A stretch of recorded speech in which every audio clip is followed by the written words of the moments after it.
A influência mais determinante do conteúdo onírico durante a adolescência, na amostra de Fowlkes, foi o desenvolvimento intelectual e emocional de cada sonhador, com suas especificidades e traços individuais em plena crise de crescimento.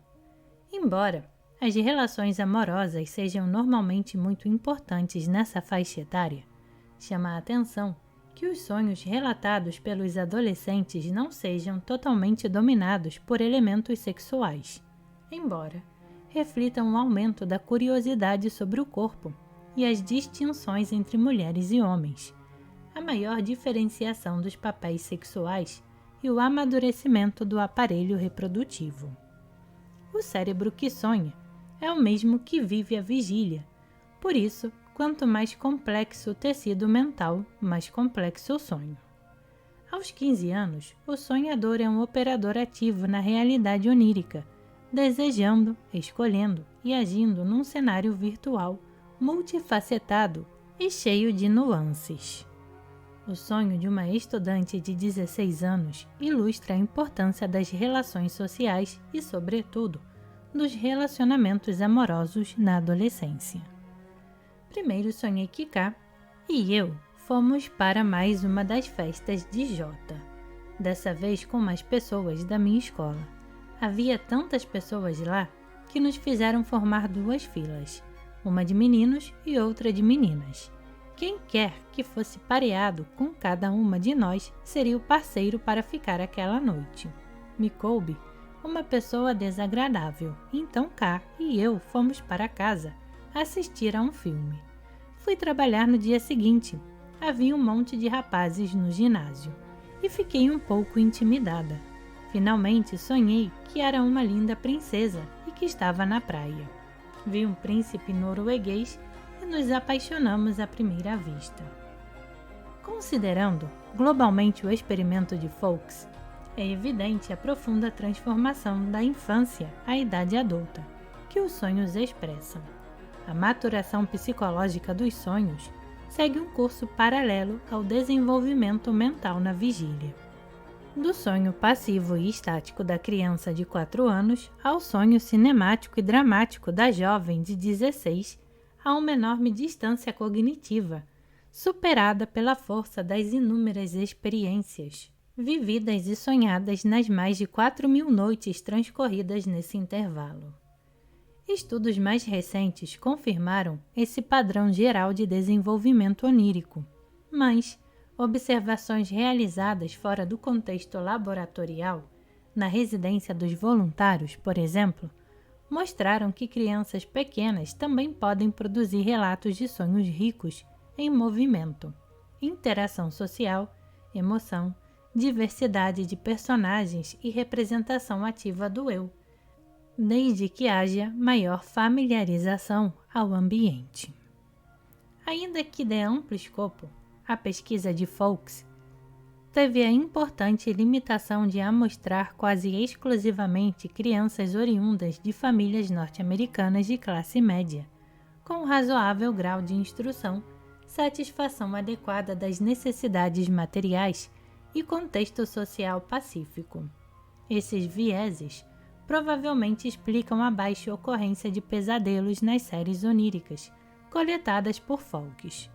Outra pesquisa encontrou grande prevalência de pesadelos em relatos de sonhos produzidos nos anos 1990 por crianças da faixa de Gaza e do Kurdistão, submetidas cotidianamente aos altos níveis de estresse que caracterizam a guerra. As crianças amostradas pelos psicólogos finlandeses Antti Revonsuo e Katja Vali, da Universidade de Turku, mostraram forte continuidade entre vigília e sonho, com pesadelos intensos e frequentes, violentos e até mesmo bélicos.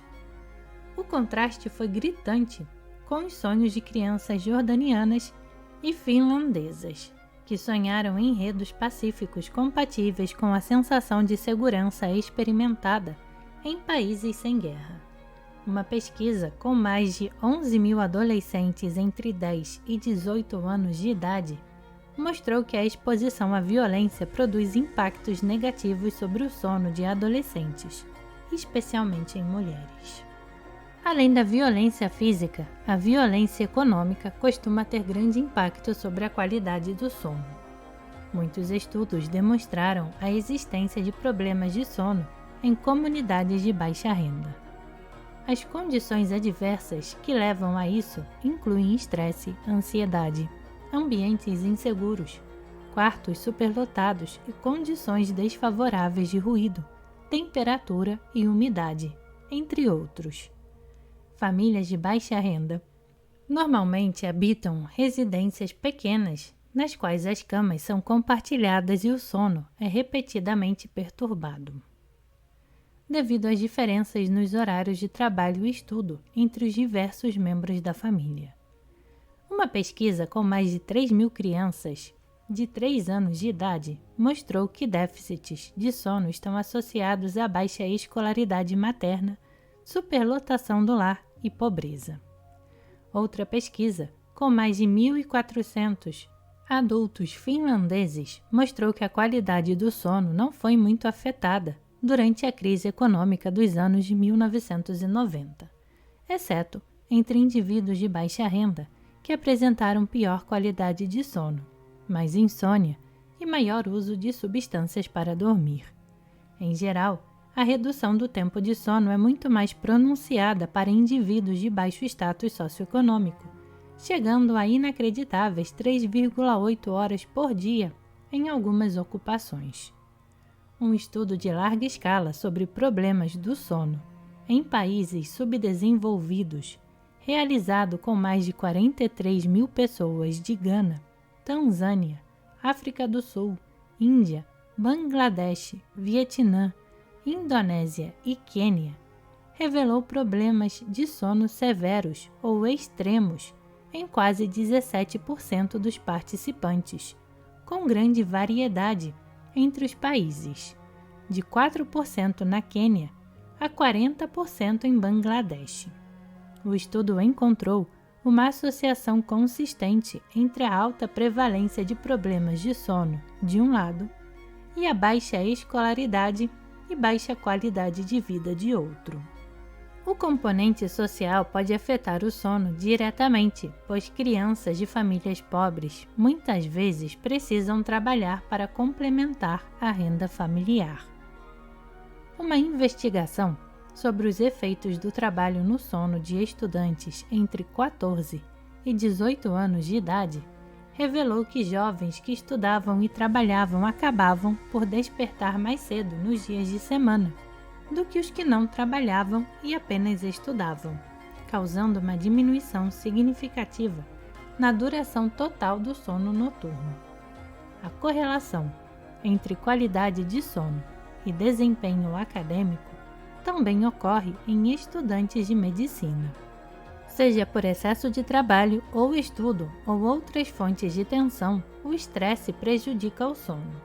Um estudo recente sobre os hábitos de sono de mais de 55.000 estudantes universitários nos Estados Unidos sugere que os déficits de sono podem ser ainda mais prejudiciais ao desempenho acadêmico do que o uso excessivo de álcool ou maconha, a ansiedade ou a depressão. A cada noite mal dormida, por semana, houve 10% mais chances de abandonar um curso e uma queda de 0,02 na média geral de notas. Os transtornos do sono na infância, sob condições de conforto e segurança, são em geral de pouca gravidade e rápida resolução. A dificuldade para iniciar o sono e os despertares noturnos são comuns, mas transitórios. A produção de pesadelos pode ser grande entre os 3 e 10 anos, tendendo a decair depois dessa faixa etária. Nos pesadelos das crianças, as narrativas mais frequentes incluem morte de parentes, quedas perigosas ou perseguição por familiares ou desconhecidos. Crianças mostram associação significativa entre déficit de sono e temperamento irritável, com birras e explosões de mau humor após uma noite mal dormida. Além disso, crianças ansiosas tendem a ter mais pesadelos, como seria de se esperar. Em situações de grande estresse na vida real, crianças costumam desenvolver pesadelos repetitivos, com enredos tristes e apavorantes, que podem recorrer de forma quase idêntica, noite após noite, causando medo na hora de dormir, como o sonho das bruxas canibais. Por outro lado, crianças com baixos níveis de ansiedade, criadas em um ambiente de cuidado e proteção e sem perturbações estressoras, comumente relatam sonhos positivos, em que seus desejos são buscados e com frequência satisfeitos. Mas pesadelos e insônias intranquilas também acontecem nos lares felizes, o que para alguns é irrelevante, para outros pode ser assustador ou doloroso.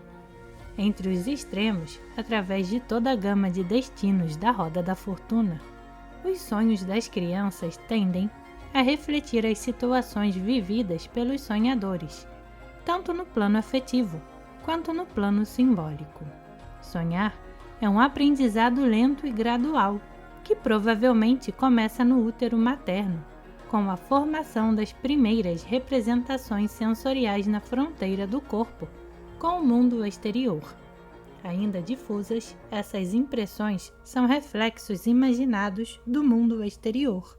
Sombras bruxuleantes no fundo de uma caverna que pouco a pouco descobrimos habitar.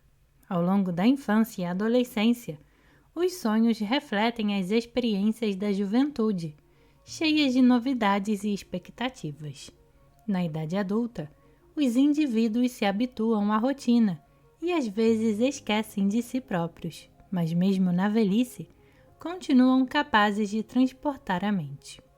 As primeiras experiências, os primeiros desejos, os primeiros sonhos, são o alicerce dessa capacidade. Não é por outra razão que os anciãos sonham e se emocionam tanto com as experiências da terna e quase eterna infância.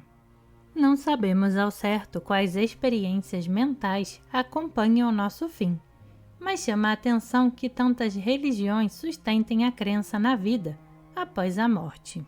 O filme Waking Life, de Richard Linklater, uma incrível narrativa filosófica feita de monólogos e diálogos sobre o sonho, a vida e seu fim, sugere que o processamento neuronal característico da passagem para a morte gera sequências de sonhos cada vez mais abstratos, que correspondem a um tempo psicológico extremamente dilatado. Esse período seria dominado pelas emoções e memórias experimentadas durante a vida, gerando, em poucos segundos, uma sensação de eternidade no inferno, purgatório ou paraíso, construído pelo próprio sonhador em sua trajetória particular. Essa ousada concepção artística da morte recebeu um possível respaldo científico em 2013, quando pesquisadores da Universidade de Michigan relataram forte ativação no cérebro de ratos submetidos a paradas cardíacas cerca de 30 segundos após a interrupção dos batimentos cardíacos.